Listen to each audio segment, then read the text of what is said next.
Hola, ¿qué tal? Bienvenidos a esta nueva entrega acerca de budismo de Nichiren Daishonin. Se siente a lo lejos el sonido de herramientas, espero que no les moleste, demasiado. Em, Como saben, estamos compartiendo este texto llamado El Buda en tu espejo. El Buda en tu espejo, que en la última entrega nos recordaba que la iluminación se encuentra en ti mismo, que buscar la iluminación fuera de ti, en cosas externas, en ideas. Yo no estoy descartando las ideas de nadie, pero estoy de acuerdo en esto completamente, obviamente, por eso practico esta religión. Eh, Creo que es un esfuerzo un poco inútil buscar la salvación a través de agentes externos. Cuando hablo de la salvación, me refiero a la iluminación, ¿cierto? Al despertar a una sabiduría, no necesariamente a una idea. Bueno, siempre me incomoda un poco hablar acerca de creencias que otras religiones sostienen, porque insisto mucho en que no me interesa ir en desmedro de ellas, y además reconozco, como he dicho antes, que no sé lo suficiente, no sé bastante de nada, de la vida, como para determinar a pie juntillas que otro que sostiene una creencia distinta de la mía está equivocado simplemente porque su creencia es distinta de la mía. Creo que eso también es una cosa esencial en la espiritualidad, de la verdadera espiritualidad, entender que no sabemos nada al final del día. Y Pero, insisto, claro, desde esta perspectiva, desde la perspectiva budista y desde la perspectiva de muchas otras tendencias y creencias espirituales, eh, no, no existe un componente fuera de ti que te vaya a resolver la vida. ¿Ok?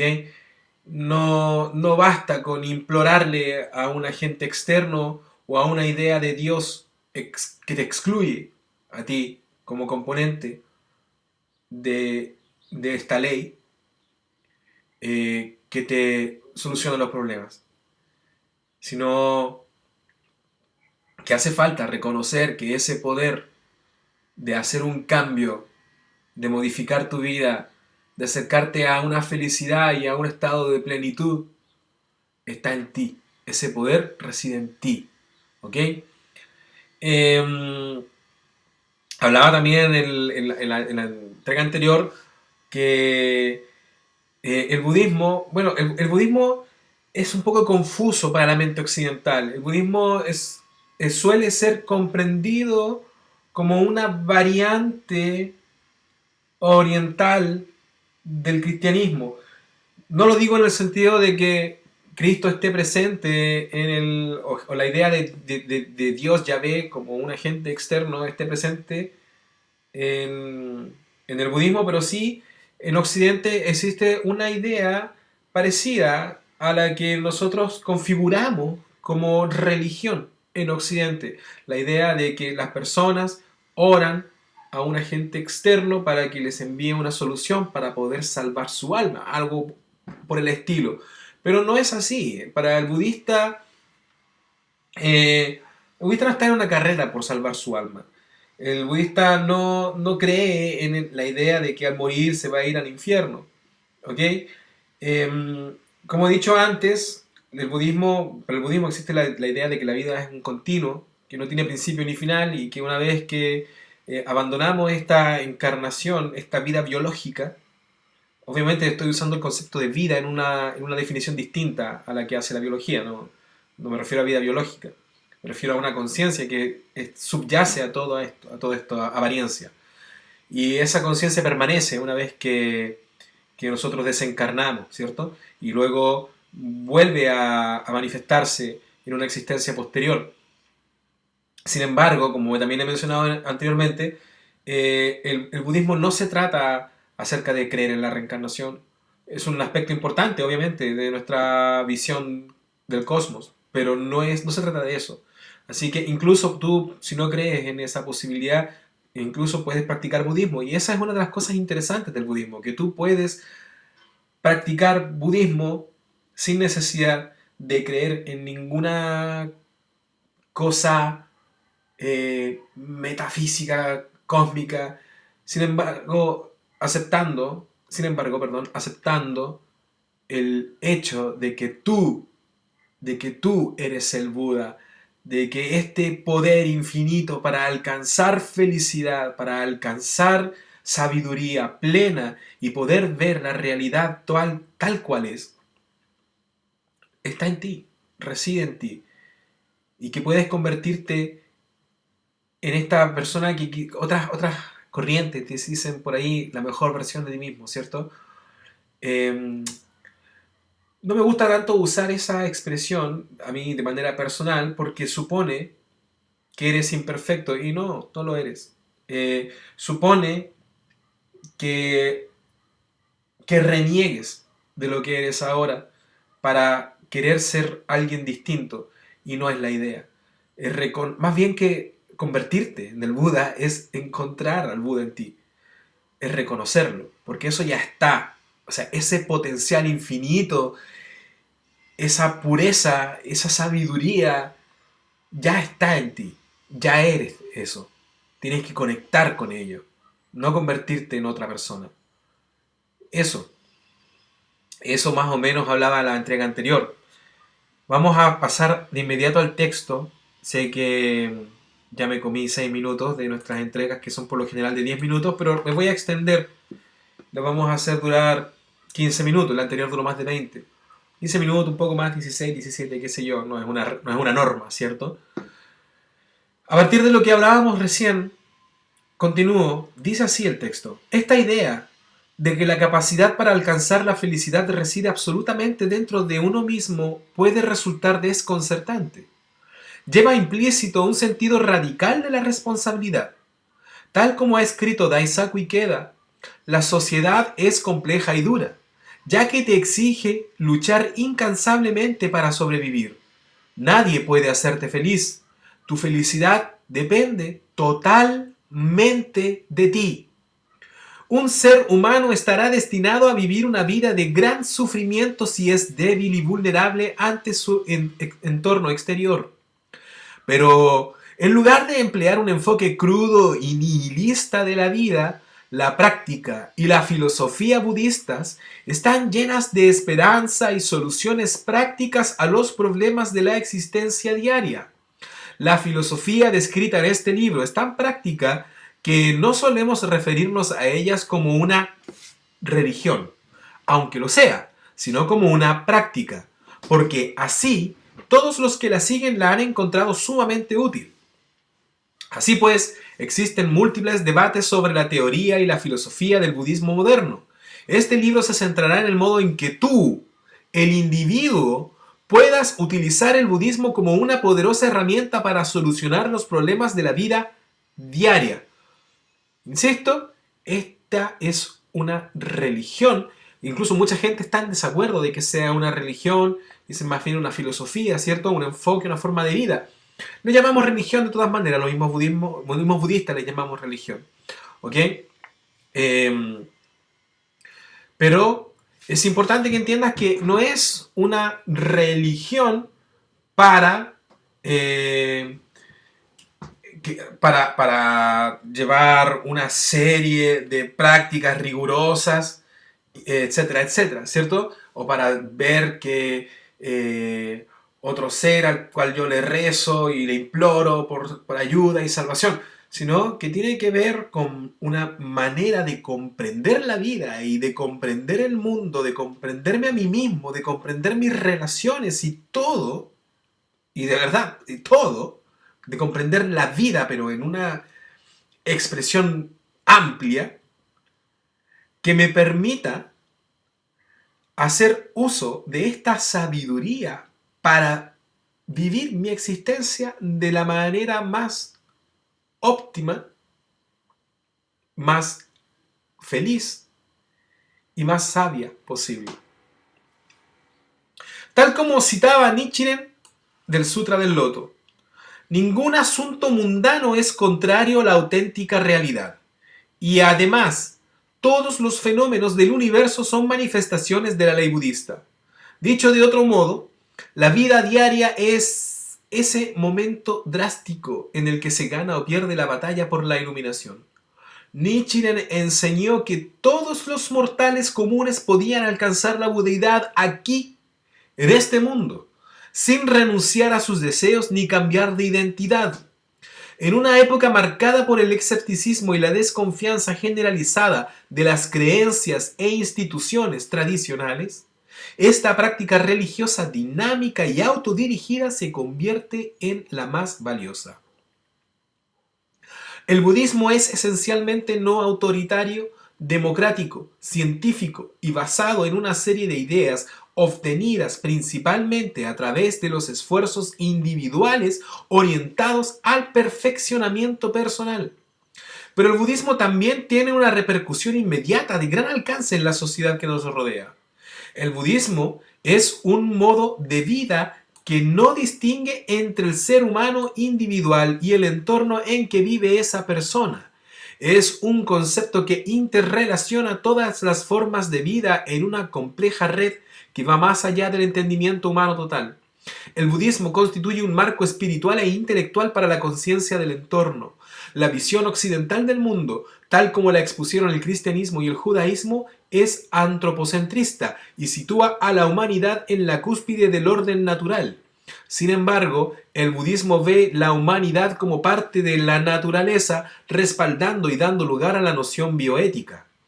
Como todos los individuos tienen un vínculo con todas las cosas de la Tierra, el destino de nuestro planeta está influido por las acciones de los mismos. Bueno, hace una mención ahí acerca, insisto yo, cuando hablo del cristianismo y del judaísmo, obviamente, y sobre todo al leer este texto, estoy hablando de la visión también que el autor expresa acerca de esas religiones. Yo en particular prefiero en la mayoría de las veces ni siquiera referirme a otras religiones, porque no es el tema. Incluso pienso que una persona puede ser cristiana o judía y aún así estudiar y practicar la filosofía budista. Lo importante, sí, bueno, dice aquí que el cristianismo y el judaísmo son antropocentristas, claro, yo diría más bien que son teocentristas, pero de todas maneras, dentro de lo que es la naturaleza, el orden natural, tienden a situar al ser humano como el amo y señor de la naturaleza, ¿cierto? En cambio, el budismo más bien integra al ser humano en la naturaleza y lo hace ver como un componente más de esta naturaleza, digamos, en una relación simbiótica, donde todo está conectado, ¿ok? Y en el fondo toda la biosfera, incluyendo el ser humano, es una sola, y no el ser humano es un componente superior a la naturaleza. Por consiguiente, nos lleva a una noción o a un entendimiento o a una filosofía más ética desde la perspectiva ecológica. El budismo moderno también es no moralista.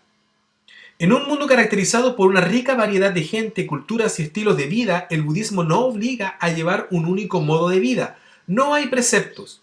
El budismo te acepta exactamente tal como eres, con todas tus debilidades y todos tus fallos, tanto pasados como presentes. Ahora bien, esto no significa que puedas mentir, robar o matar. La fuerza moral del budismo no se basa en una lista de normas de conducta, sino en una transformación interior irresistible. Los practicantes del budismo terminan actuando de un modo más amable y compasivo y en un respeto absoluto por el valor de las vidas de los demás. Este proceso ocurre casi automáticamente. Habíamos leído este párrafo en otro texto que compartimos hace tiempo. Y es una cosa un poco lógica desde mi perspectiva. Ya lo he dicho antes también. No necesitas decirle a una persona, no necesitas darle una lista de instrucciones. Desde mi perspectiva, a lo mejor tú crees que sí, y está bien. Pero desde mi perspectiva, desde la perspectiva compartida del budismo, no es necesario decirle a una persona, oye, es pecado robar, es pecado matar, es pecado mentir. Porque, y además con una amenaza, digamos, ¿cierto? Porque si haces esto, vas a sufrir un castigo. Sino, más bien, tiene que ver con una noción de, mira, si todos somos una sola cosa, si estamos todos conectados, es lógico que que esto solamente es sustentable a través del amor compasivo. Y el amor compasivo no necesita indicarte que yo no necesito indicarte, si tú me amas a mí de manera compasiva, no necesito pedirte que no me mates, no necesito pedirte que no, por favor, no me hagas daño a propósito, ¿cierto?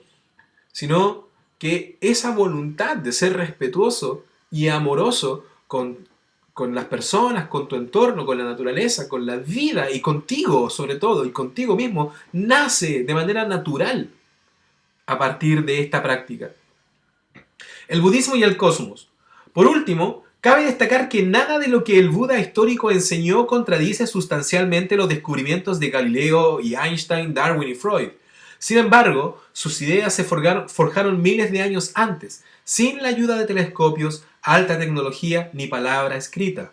El modelo budista del universo presenta un gran parecido con la cosmología aceptada hoy en día. Aunque el Buda nunca habló en términos de Big Bang, presuponía un cosmos que responde desde el punto de vista teórico a lo que muchos científicos proponen hoy. En líneas generales, la teoría budista acepta los amplios conceptos de las dimensiones y de tiempo y espacio de la física moderna, e incluso es coherente con los conceptos intangibles de la teoría cuántica. Los artículos relativos a los grandes avances de la física de las partículas, por ejemplo, presentan muchas similitudes con la doctrina de la impermanencia explicada por el Buda. En el Sutra del Loto, el texto principal del budismo Mahayana, una visión de escala prometeana del universo se articula del modo denominado sistema del mundo mayor, un concepto amplio que implica tanto la existencia de innumerables galaxias como la posibilidad de que exista vida sensible en otros planetas. Al mismo tiempo, contiene un análisis detallado de la vida que entra en la profundidad de la mente humana. De este modo, la premisa básica del budismo Mahayana es que existen muchos mundos con vida en el universo, aunque describe el budismo como la fuerza impulsora que permite a cada ser humano llevar a cabo su propia reforma espiritual, asegurando la paz eterna y la supervivencia de las civilizaciones a largo plazo. Bueno, aquí está hablando un poco de que la ciencia, o más bien el budismo, es consecuente también con la ciencia. Ahora, obviamente, y esto es un punto importante, si hubiesen diferencias como sustanciales, como por ejemplo, en el budismo, claro, el budismo establece que habla del tiempo sin comienzo, habla de... No tiene como ideas que se contradigan, no trata de imponernos que creamos, por ejemplo, es un ejemplo, por favor no se ofendan, si es que creen en estas cosas, pero no nos impone que creamos a pie juntillas que el mundo tiene 7000 años, por ejemplo, y que claro, y que si contradecimos eso, estamos equivocados, porque no pretende establecer una lucha con la ciencia. Ahora, claro, esto es interesante que lo cite. Es interesante que cite que desde el principio, claro, tiene muchas similitudes o muchas concordancias con la ciencia, perdón, ando tartamudo hoy día, con la ciencia moderna. Sin embargo, esto no es la clave, ¿cierto? El budismo no se trata acerca de estar de acuerdo o contradecir a la ciencia, sino de la manera en que tú aplicas esta filosofía para tu propia vida. Ahora, esto, claro, sirve como apoyo. Pero incluso si nos dijera, si en los textos budistas dijera que el mundo tiene 7000 años, si nosotros vemos a través de los hallazgos de la ciencia que no es así, que tiene miles de millones de años y que hubo una gran explosión al principio de este universo, la lógica nos diría, bueno, apeguémonos a las ideas que la ciencia nos está indicando y entendamos que este texto tiene un valor simbólico, pero no se trata de los sutras, claro, no son textos que nos tratan de decir cómo funciona el mundo científico o el mundo biológico y que si la ciencia y la evidencia, ese es el tema, que si la evidencia científica nos lleva hacia otra dirección, no significa que tengamos que seguir creyendo en esto, sino que también entender que tendría en ese caso un valor simbólico más bien, ¿ok? Pero sirve para el caso estipular que la ciencia, en cierta manera, apoya también al budismo y que el budismo también tiene una base científica, además de la filosófica y además de la psicológica. Yo lo veo muy asociado también a las ideas de Carl Jung, por ejemplo. o las ideas de Carl Jung asociadas al budismo, ¿cierto? Tienen ciertas similitudes. De modo que la psicología también respalda un poco estas ideas. Nos muestra que tenemos un potencial, nos muestra que en realidad la mente no es tan rígida, que nuestra vida no es tan rígida como habíamos pensado, sino que existe cierta flexibilidad y que independiente de la edad, condición social, orientación sexual, género, independiente de cualquiera sea las circunstancias de tu vida, de tu nacimiento, tú puedes hacer esta revolución en tu mente y en tu vida, ¿ok? Que existe una, ¿cómo le llaman ahora? La neuroplasticidad, ¿cierto? Que cualquier persona, ya no existe la idea de que no, estoy muy viejo, ya no puedo cambiar. Ahora sabemos que sí, y el budismo ya también lo sabía. Por ejemplo, en líneas generales, la teoría budista acepta los amplios conceptos de las dimensiones y de tiempo y espacio de la física moderna. Ya lo leímos eso. A lo largo de su historia, de 2500 años, la expansión del budismo se ha caracterizado por la tolerancia, la amabilidad y el amor por la naturaleza. Tal como afirmaba el erudito francés Sylvain Lévy, es justo que el budismo reclame el honor de haber conquistado una parte del mundo sin recurrir jamás a la violencia ni a la fuerza de las armas. De hecho, el objetivo de los budistas y la meta subyacente de este libro es establecer la paz mundial. En el budismo decimos la paz mundial mediante la iluminación individual.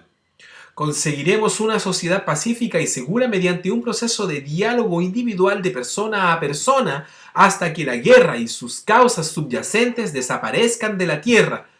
Por todas estas razones, el budismo debe desempeñar una función dinámica en la cultura científica emergente del siglo XX. Ya llevamos 22 minutos, o sea, harto más de 15 minutos, pero les voy a pedir unos segundos más y vamos a leer el último párrafo, que dice así: con una brillante idea como telón de fondo, pasaremos a tratar la idea de la práctica individual, incluida la ley secreta que Nichiren descubrió oculta en las profundidades del Sutra del Loto.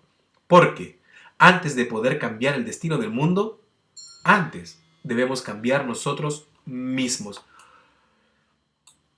Para cerrar la entrega de hoy, vemos lo que sucede en el mundo, vemos guerra, vemos también los clásicos discursos políticos de confrontación, ¿cierto? Y tratamos de cambiar el mundo y pensamos que él debería ser así, que esta persona, que este político debería pensar de esta manera, o que está equivocado y que por culpa de él estamos como estamos, o pensamos que el hambre en el mundo y que alguien tiene que hacerse cargo, etcétera, etcétera. El asunto es que para el budismo, este mundo no va a cambiar por mucho que nos quejemos de él. Que este cambio que nosotros queremos ver comienza en nuestra revolución interior. En el budismo de Nichiren Daishonin hablamos del Kosen Rufu. Es una expresión un poco más compleja de lo que voy a decir ahora, y en algún momento podemos entrar a definirla, quizá aparece incluso en el mismo libro, pero aquí menciona un concepto que dice la paz mundial mediante la iluminación individual. Por consiguiente, se trata de que este mundo va a cambiar y vamos a conseguir este estado de paz mundial a partir del cambio personal, del cambio individual. Cambio yo primero y también ayudo a otros a cambiar, ¿cierto? O a cambiar entre comillas, no me gusta decir cambio. Es confuso, es difícil para mí el uso del lenguaje recientemente, sobre todo desde que me he involucrado con el tema de la espiritualidad, ¿cierto? Pero claro, como dije en un principio, no se trata tanto de cambiar, pero sí de iluminarnos, ¿cierto? De despertar a nuestra sabiduría interior, de despertar a esta conciencia de que somos una sola cosa, de que somos un solo universo. de que somos una sola biosfera, por ejemplo, como decíamos recién en esta conciencia ecológica, de que somos un solo cuerpo, ¿cierto? Esta humanidad. En la medida en que yo, de manera personal, entro en esta conciencia, y no estoy hablando de saber, porque claro, yo te lo dije a ti, a lo mejor esta es información y ahora la sabes, pero no estoy hablando de saber, sino de entrar en esa conciencia. Yo también la sé y tampoco siento que he entrado todavía en esa conciencia. Pero en la medida en que entramos en esta conciencia de unidad y comprendo también el inmenso poder que yo tengo como individuo para transformar mi propia vida y además influencio la vida de otras personas, y esas personas a su vez crean en sí mismas este proceso también de iluminarse y de influenciar a otros, vamos a crear este sistema de paz, de comprensión, de amor, de crecimiento real, en equilibrio, ¿cierto? En equilibrio, no este crecimiento alocado que nos caracteriza donde aplastamos a otros para poder surgir, sino un crecimiento donde entendemos que todos juntos, incluyendo también nuestro entorno, podemos iluminarnos, ¿cierto? Como conciencia, como una conciencia mundial. Existe también, así como existe un karma individual, existe también un karma a nivel país, un karma a nivel mundial. Todas las sociedades tienen también su propio karma, de modo que en lugar de luchar y de quejarme y de enojarme porque las cosas no son como yo pienso que deberían ser, en el budismo yo cambio, yo conecto más bien, yo conecto con mi esencia, yo me ilumino a mi naturaleza de Buda, yo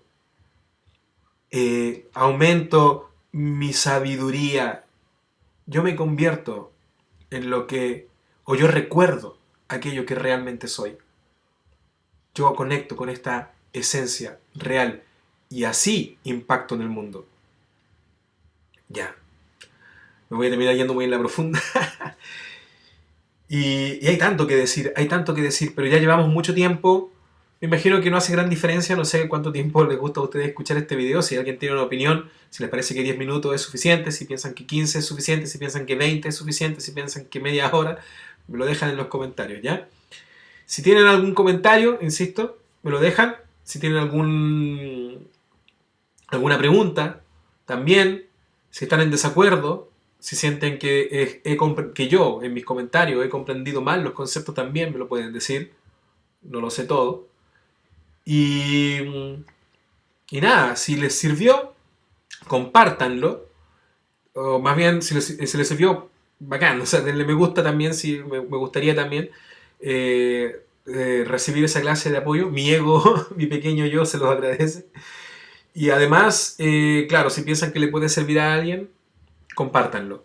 Eso, muchas gracias y nos vemos en una próxima entrega.